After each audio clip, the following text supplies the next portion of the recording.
Hello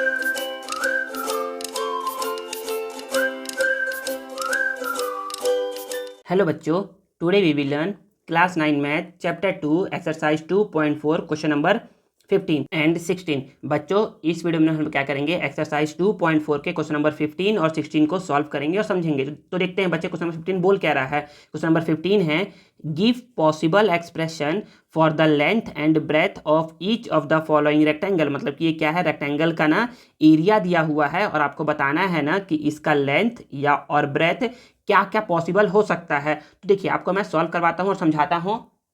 तो देखिए बच्चे, क्वेश्चन नंबर 15 है, तो आप बोलोगे ना कि ना गिवन है, क्या क्या गिवन है। गिवन है तो पहले आप बोलोगे given area of rectangle. Area of rectangle क्या है बच्चे, ये गिवन है कि 25a² -35a+12। इसको आपको सॉल्व करना है और बताना है ना कि लेंथ और ब्रेथ क्या क्या पॉसिबल हो सकते हैं। तो आप बोलोगे ना कि सर ये ना क्वाड्रेटिक इक्वेशन है, और क्वाड्रेटिक इक्वेशन को सॉल्व करने के लिए ना मैं आपको ना बताया हूँ मेथड। क्या बताया हूँ मेथड, कि हम लोग क्या क्या करवाते हैं, इन दोनों का मल्टीप्लाई करवाते हैं। इन दोनों का मल्टीप्लाई करवाते हैं पहले। तो हम लोग क्या करेंगे, इन दोनों का मल्टीप्लाई करवाएंगे। 25 × 12 का स्टेप नंबर 1 है ना, स्टेप नंबर 1 हम लोग मल्टीप्लाई करवाते हैं। तो 12 5 60, 0 कैरी 6, 12 2 24 और 6 30। मतलब कि स्टेप 1 में हम लोग मल्टीप्लाई करवाते हैं। स्टेप 2 में क्या करवाते हैं, हम लोग जो आंसर आया ना उसका हम लोग फैक्टर निकालते हैं। तो 300 का हम लोग फैक्टर निकालेंगे। तो 300 आता है बच्चे 1 के टेबल में 300 टाइम्स में, फिर ये आता है 2 के टेबल में 150 टाइम्स में, फिर 3 के टेबल में 100 टाइम्स में, फिर ये आता है 4 के टेबल में 4 7 जा 28, 4 5 जा 20, फिर आता है 5 के टेबल में 60 टाइम्स में, फिर ये आता है 6 के टेबल में 50 टाइम्स में, फिर ये 7 के टेबल में आता नहीं है। 8 के टेबल में ये 8 4 जा 24 नहीं, 8 में नहीं आएगा। ये आएगा 9 के टेबल में नहीं, 10 के टेबल में आएगा। 10 के टेबल में ये 30 टाइम्स में आएगा। फिर 11 में नहीं, 12 2 जा 24, हाँ 12 2 जा 24 और 12 5 जा 60, 24 12 5 जा 60। 12 टेबल में 13 में नहीं, 14 में नहीं, 15 के टेबल में 15 2 जा 30 और 0, फिर 16 टेबल में नहीं 17, फिर एक 20 के टेबल में आएगा। बस इतना ही क्या होंगे, इसके फैक्टर निकलेंगे। फैक्टर निकालने के बाद स्टेप 3 क्या होता है, स्टेप 3 में ना बच्चे क्या होता है, बीच वाला गुस्सा हो जाता है। गुस्सा है तो इसको शांत करवाते हैं।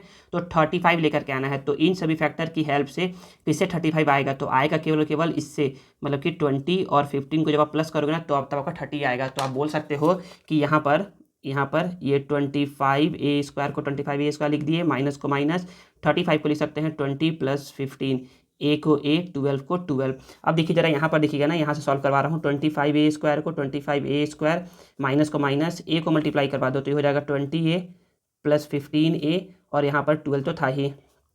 25a² minus plus minus minus plus minus, और यहाँ पर +12 है। अब देखिए ना, इन दोनों में कॉमन निकालते हैं और इन दोनों में कॉमन निकालेंगे। तो बोलोगे ना सर यहाँ 25 ना बच्चे, यहाँ समझिएगा ना कि जो 25 है वो बना हुआ है 5 × 5 से, और 20 बना हुआ है 5 × 4 से, 15 बना हुआ है बच्चे 3 × 5 से, 12 बना हुआ है बच्चे 3 × 4 से। तो आप बोलोगे ना सर इन दोनों में ना 5 कॉमन है, तो 5 कॉमन, और दोनों में a² और इसमें a है तो a हो जाएगा कॉमन। तो जब यहाँ से 5 निकालेंगे तो बचेगा ओनली 5 और a बचेगा। यहाँ जब 5 कॉमन निकालोगे तो बचेगा 4, ठीक है ना। माइनस है तो माइनस, इन दोनों से 3 कॉमन है तो 3 कॉमन निकालोगे। बोलोगे सर इन दोनों में a कॉमन नहीं है, क्योंकि यहाँ a है यहाँ a नहीं है। तो 3 कॉमन है तो यहाँ पर बचेगा 5, और यहाँ पर बच गया a, और यहाँ पर बच गया 3 को निकाला तो 4 बच गया। और यहाँ पर साइन क्या लगा है, प्लस या माइनस, तो आप गलती कर दोगे ना कि आप यहाँ पर प्लस लिख दोगे। नहीं बच्चे, प्लस नहीं लिखना है, पर लिखना है माइनस। क्यों, minus plus minus minus minus plus. तो आप देखोगे ना कि ये दोनों क्या है, सेम नंबर आ गया, मतलब कि आपने सही बनाया है और हमारा आंसर बिल्कुल सही जा रहा है। तो 5a जो सेम आ गया उसको लिख दो 1 टाइम्स, और जो बच गया 5a - 3। तो हम लोग को बोला था कि ये क्या है बच्चे, एरिया ऑफ रेक्टेंगल है। तो आप बोलोगे ना कि ये क्या है बच्चे, एरिया ऑफ रेक्टेंगल। क्या आ गया, एरिया ऑफ रेक्टेंगल आ गया 5a - 4 और 5a - 3। तो बच्चे देखिए, एरिया ऑफ रेक्टेंगल मतलब कि ये अगर लेंथ होता है तो ये ब्रेथ होगा, अगर ये ब्रेथ होता है तो ये लेंथ होगा। बस यही तो पॉसिबल केस है। तो आप बोलोगे ना कि ना एरिया ऑफ रेक्टेंगल इतना आ गया, तो आप बोल सकते हो कि therefore one possible answer is, one possible answer क्या होगा बच्चे, कि अगर ये लेंथ है, one possible answer length L = 5a - 4 and breadth B = 5a - 3, ये आंसर हो सकता है। या फिर other possible answer, other possible answer is कि ना length L is equal to 5a-3 हो सकता है and breadth B is equal to 5a-4 हो सकता है। तो ये दोनों आपका क्या हो सकता है बच्चे, ये दोनों आपका आंसर हो सकता है। तो बच्चे 15 यही है, देखते हैं 15 का सेकंड। तो देखिए बच्चे क्वेश्चन नंबर सेकंड क्या बोला है, तो क्वेश्चन नंबर सेकंड है कि एरिया दिया हुआ है, तो आप बोल सकते हो कि एरिया ऑफ रेक्टेंगल क्या दिया हुआ है, तो ये दिया हुआ है 35y² प्लस 13y-12।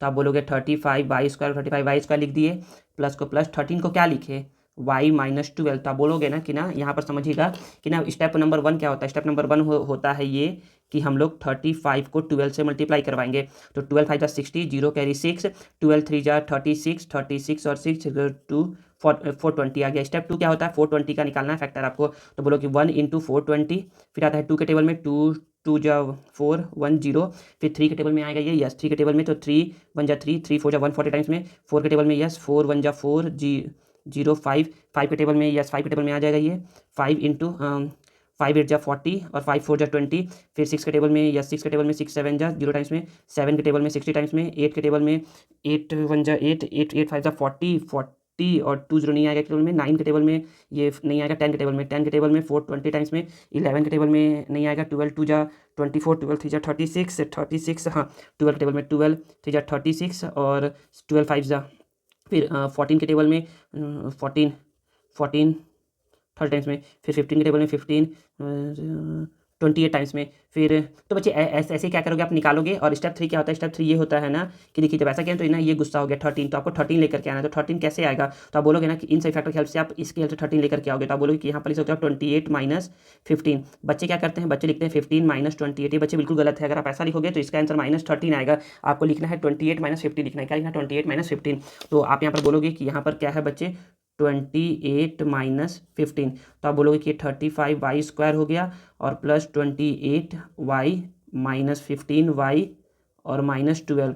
आप बोलोगे 35y² ब्रैकेट ओपन कर दो 28y - 15y - 12। अभी बताया था ना आप लोगों को कि ना देखिए ना ये जो 28 है इसको ना देखिए ना क्या क्या इसमें कॉमन है। तो बोलोगे कि 35 ये है बच्चे 5 × 7, 28 ये है बच्चे 4 × 7, 15 अभी बताया था 3 × 5 है और 12 का बताया था कि ये 3 × 4 है। तो देखो ना बच्चे इन दोनों में क्या कॉमन है, इन दोनों में कॉमन है बच्चे 7y कॉमन है। तो यहाँ पर बच जाएगा 5y और प्लस यहाँ पर 4 बच जाएगा और यहाँ पर है माइनस, तो माइनस यहाँ पर है 5 कॉमन, सॉरी यहाँ पर है 3 कॉमन है। तो यहाँ पर आ जाएगा 5y + 4 आ जाएगा, ठीक है ना। देखिए minus plus minus minus plus minus.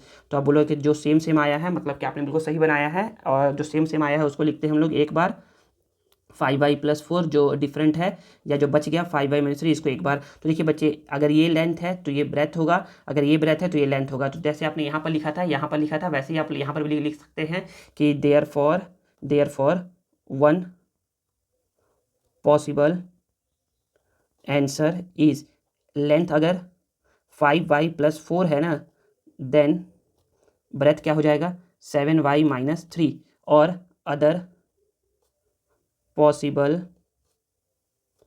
Answer is, अगर लेंथ क्या है 7y - 3 है देन ब्रेथ क्या हो जाएगा 5y + 4 और यही क्या हो जाएगा बच्चे आपका प्यारा सा आंसर हो जाएगा, ठीक है ना। आई थिंक आपको ये समझ में आ गया होगा क्वेश्चन नंबर 15 का फर्स्ट एंड सेकंड। तो बच्चे देखिए अब क्वेश्चन नंबर 16 जो कि लास्ट क्वेश्चन है इस एक्सरसाइज का और इस चैप्टर का।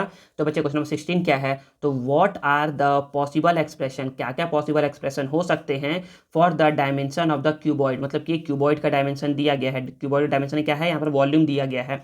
तो आप बोलोगे ना कि ना वॉल्यूम इज इक्वल टू क्या दिया हुआ है 3x² - 12x दिया है। तो आप बोलोगे कि volume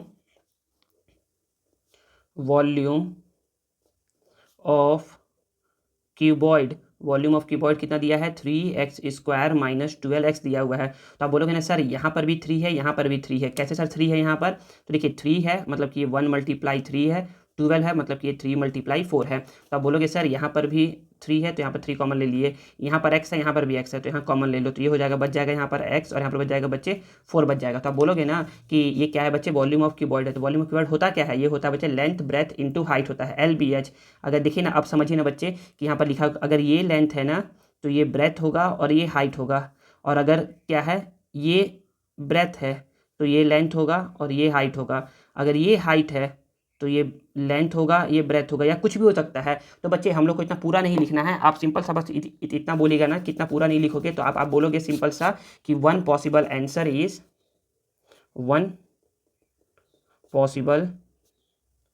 answer is length is equal to 3 है, breadth is equal to x है, and height is equal to x-4 है। और यही तीनों क्या है बच्चा, आपका आंसर है। ठीक है, आई थिंक आपको समझ में आ गया होगा। नेक्स्ट क्वेश्चन नंबर सेकंड, उसको समझते हैं। देखिए बच्चे, क्वेश्चन नंबर सेकंड भी वॉल्यूम वाला ही है। तो आप बोलोगे ना कि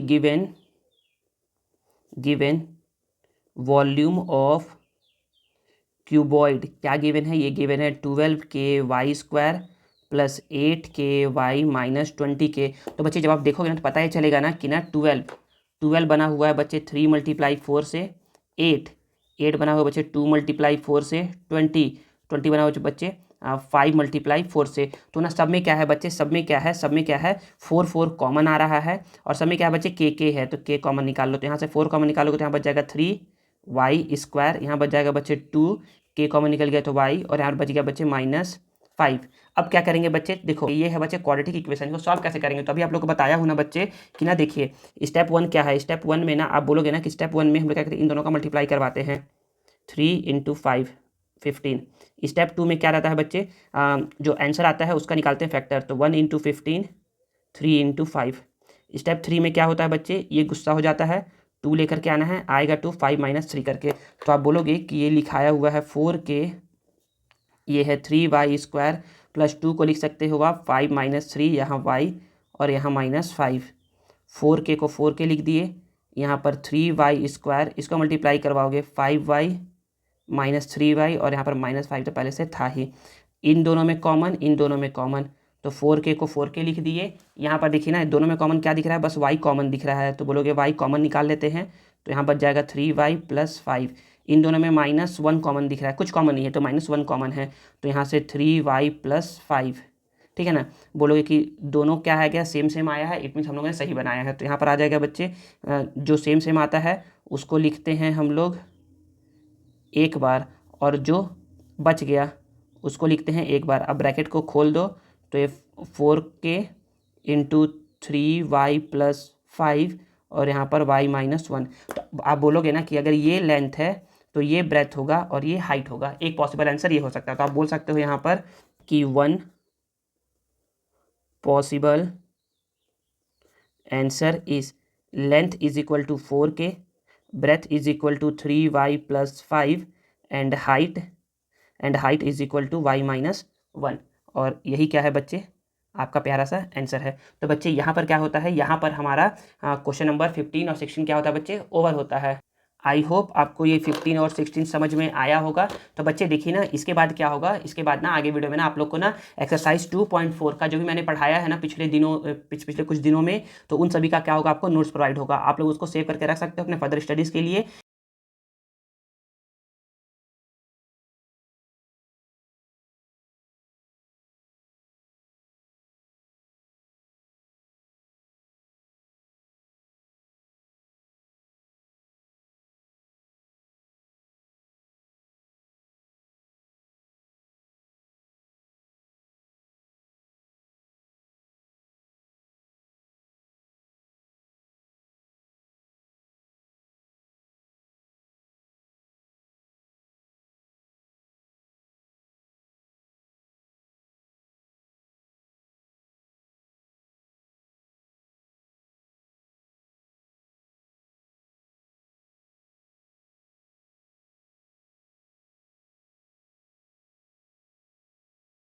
बच्चे आप हमसे कनेक्ट रहने के लिए ना हमारे टेलीग्राम चैनल को भी ज्वाइन कर सकते हैं, जिसका लिंक आपको वीडियो के डिस्क्रिप्शन में मिल जाएगा। बच्चे आप ना कमेंट करके बताइए ना मुझे कि आपको आगे अब किस चैप्टर पे वीडियो चाहिए, तो मैं क्या करूँगा, कोशिश करूँगा ना कि उसी चैप्टर पे क्या करूँगा, मैं वीडियो बनाऊँगा आप लोगों के लिए। आई होप आपको ये वीडियो यूजफुल लगा होगा और आपको आज कुछ नया सीखने को जरूर मिला होगा। अगर आपको वीडियो पसंद आया है ना तो please please please please please video को लाइक करिए, कमेंट करिए, और इसे दोस्तों के साथ शेयर करिए, और चैनल को सब्सक्राइब करना मत भूलिएगा। मिलते हैं नेक्स्ट वीडियो में।